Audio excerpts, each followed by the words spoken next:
Hey y'all, so today I'm going to be telling you my favorite books that I read in 2017. And I literally just got home approximately 10 seconds ago, so apologies if I'm a little scatterbrained, but I needed to get this filmed and the lighting is good and I have like 3 videos to film today, so we're going with it. As I've said many times as of late, 2017 has been a major reading slump for me, and I usually read somewhere in the neighborhood of 50-ish books, and in 2017 I only read 19. And because of that, rather than the typical 10 to 15 books on my favorites list for the year, I have 3. Grand total of 3. I debated doing 5, but I gave 3 books 5 stars out of 5 this year, so I figured that I would just keep it to those 3 books.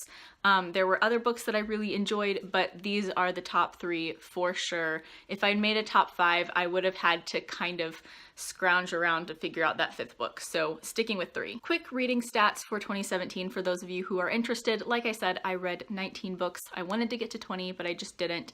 And in those 19 books, I read 5,263 pages, which gives me an average length of 277 pages, which at first I was really shocked to see because typically I have a much higher page average because I tend to gravitate toward large books, but then I realized that I was reading a lot of comics and manga this year, and that therefore skewed my average a little bit lower than usual. Plus, in general this year, I realized when scrolling through the books that I tended to pick up a lot shorter books just because I was in such a reading slump.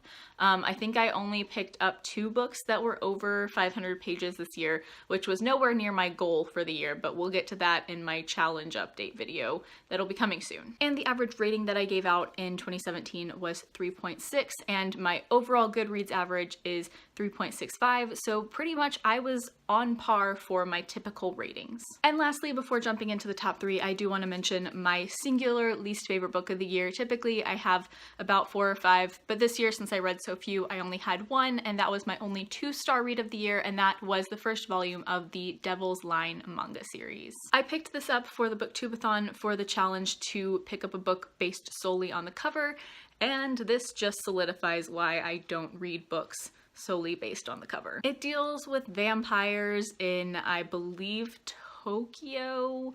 Don't quote me on that, it's been too long since I've read it, but like, it just wasn't a very compelling story, and I just didn't really enjoy it. I didn't absolutely hate it, but I didn't like it. So finally, now moving on to the top 3 books that I read in 2017. Like I said, these all got 5 out of 5 stars. One got 9.5 out of 10, and the other 2 got 10 out of 10. So just little minor details between these. I will put them in an order, but this ranking from 3 to 1 is pretty fluid. I could change this at almost any given time, because even the book that got 9.5 out of 10 is one that I might consider bumping up to 10 out of 10. It's just, these are all fairly comparable as to how much I like them. Coming in at number 3 is The Secret History by Donna Tartt. I started writing a blog post where I reviewed this book, and I found it really difficult to explain what the book is about without spoiling anything, so I think I'm just going to read the description and kind of embellish where I think it needs embellished. Under the influence of their charismatic classics professor, a group of clever, eccentric misfits at an elite New England college discover a way of thinking and living that is a world away from the humdrum existence of their contemporaries. But when they go beyond the boundaries of normal morality, they slip gradually from obsession to corruption and betrayal, and at last, inexorably, into evil. Essentially, this book takes place at a very small liberal arts school and centers around this very small, tight-knit group of classic students, and although the premise on the back says that it focuses a lot on their professor, that's not quite so much the focus versus just the dynamics between the characters and some of the occurrences between them, and I'm trying to be as vague as possible, but it's a pretty dark book, and it deals with some really pretentious, not so great people, but it's so fantastic. This was one of my last reads of the year, and I've been in this like dark academia murder mystery-esque mood ever since like July, and this was just everything I could have wanted for that mood. These characters are so complex and intriguing, and the setting is also just really beautifully described, and it was exactly what I was in the mood for. And overall, I just absolutely love this book. The reason it got 9.5 versus 10 is that I think that there was a section 3/4 of the way through the book where it went on a little bit longer than I thought it needed to. It felt like it was kind of spinning its wheels for a little bit and not getting anywhere any further.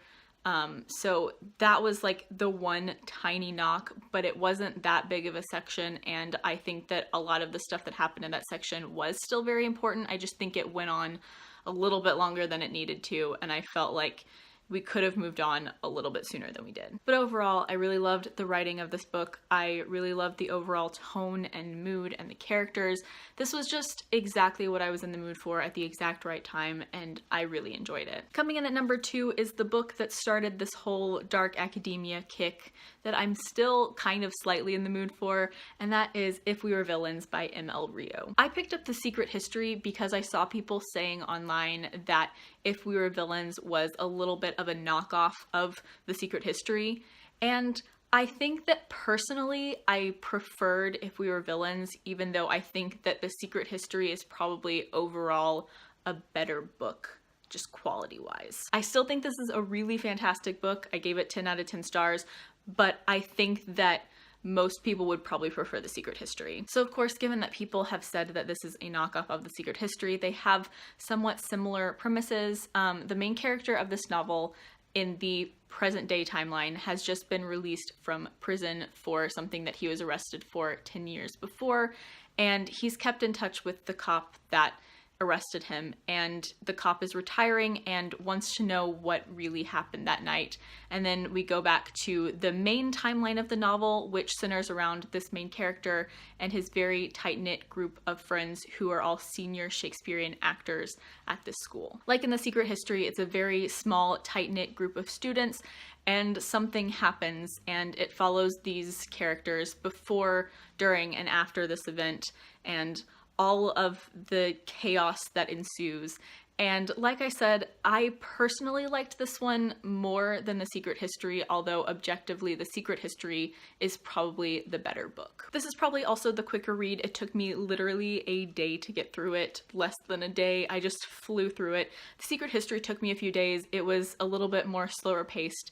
It was a little bit more time intensive, and the writing was a little bit more intricate and therefore took me a bit longer to get through. That said, the writing in this book was also something that I really enjoyed. As I've said both about this book and about The Secret History, it's endearingly pretentious for me. Like, these characters are not necessarily likable, and they're not really meant to be likable, but you find yourself really invested in them, and in some cases really liking them, even though they're pretentious and obnoxious and in some cases really horrible people, but you still find yourself so drawn into the dynamics between them, and it's just a fascinating read. So yeah, I loved both of them. This one I personally preferred just slightly more. And then coming in at number 1, my favorite book of the year, just slightly, is Battle Royale by Koshin Takami. This book is about 650 pages long, and by the time I hit about the 100-page mark, I couldn't put it down. And I mean, I did put it down because I had to, but I found myself just incredibly engrossed into the story and obsessed with it. I love it so much. I don't know what it is with me this year and reading books where they have a knockoff or are accused of being knockoffs of something else, but you may be aware of this book as the book that The Hunger Games copied. As I've said in every single video, I don't think that The Hunger Games is a copy, but they do have similar premises, and I think Battle Royale is a lot better and also did it first. Battle Royale takes place in a dystopian society where every year there's something called the program, where a class of 9th grade students is chosen to participate, and like in the Hunger Games, it is a battle to the death until one person is left standing. I could go on and on all day about the reasons why I think that this is better than the Hunger Games, but essentially the main overarching point is that in Battle Royale, we get to see from almost every single character's POV. Like, not every single one, but almost all of them, and there are like 42 people who are competing in the program. There is a definitive main character, but we bounce around into everyone's minds, and we get to see what pretty much everyone is thinking, where their head is at in the program, and it's just really, really fascinating to see this idea done like that. Overall, I just absolutely loved this. 10 out of 10, 5 out of 5, favorite book of the year. So those are my top 3 books of 2017. Like I said, I didn't read that much this year. I was super slumpy, but those 3 books were really great. That is it for this video. Right after this, I'm going to be filming my 2017 challenge recap and my new challenges for 2018. So once that is up, that will be linked up in the cards. Spoiler alert, it didn't go well, but I have some great goals for 2018 that I hope to accomplish. Also, if you haven't seen it, I have started doing a challenge that is based on Books and Lala's Closet Unhaul series, so if you want to see that, the first video is up in the cards. I apologize for how long it is. I promise the rest of the series won't be that long. I had to react to so many videos because I'm doing them by 4-month chunks, and it was long. So grab a bowl of popcorn maybe, or just like skip through it, because honestly it's so long that I will not be offended in the slightest if y'all just don't make it all the way through or like skip through it or something. Like I said, I promise the rest of the series throughout the year will not be that long. As always, I will leave links down in the description to my blog, Twitter, and Goodreads. Please add me as a friend on Goodreads. I would love to be friends with all of you. Like, comment, subscribe, all that jazz. Thank you so much for watching. Bye!